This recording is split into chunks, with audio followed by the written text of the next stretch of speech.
చంటి వాళ్ళ అమ్మకు దగ్గరుండి అంత్య కార్యక్రమాలన్నింటినీ కూడా జరిపిస్తూ ఉంటాడు. ఇంతలో అక్కడ ఉన్న చంచలమ్మ, సింధూర వాళ్ళిద్దరూ కూడా అది చూసి చాలా బాధపడుతూ ఉంటారు.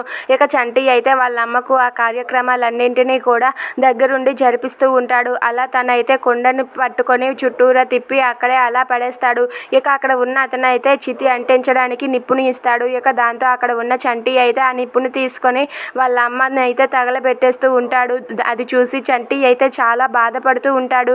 ఇంతలో అక్కడ ఉన్న వాళ్ళందరూ కూడా కార్యక్రమం అయిపోయాక ఎటువైపు వాళ్ళు వెళ్ళిపోతూ ఉంటారు. ఇక చంటి అయితే అక్కడ ఒంటరిగా కూర్చొని ఆలోచిస్తూ ఉంటాడు. అలా ఆలోచిస్తూ ఉండగా అది చూసి కేశవ, చంచలమ్మ, సింధూర వాళ్ళు షాక్ అవుతారు. ఇక అక్కడ ఉన్న కేశవ ఇలా అంటూ ఉంటాడు, చంచలమ్మ వెళ్ళి నీ కొడుకుని ఓదార్చు చంచలమ్మ, నువ్వు తప్ప ఇంకెవరూ నీ కొడుకుని ఓదార్చలేరు అని చెప్పి అంటాడు.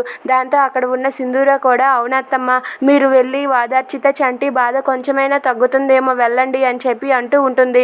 దాంతో అక్కడ ఉన్న చంచలమ్మ అయితే చంటిని కలవడం కోసం అని చెప్పి చంటి దగ్గరికి ఇలా వెళ్తూ ఉంటుంది. వెళ్ళేసరికి చంటి అయితే చాలా సీరియస్గా చంచలమ్మ వైపు చూస్తాడు. అది చూసి చంచలమ్మ ఒక్కసారిగా షాక్ అయిపోతుంది. ఇక చంటి ఏం చేయనున్నాడు? Please subscribe.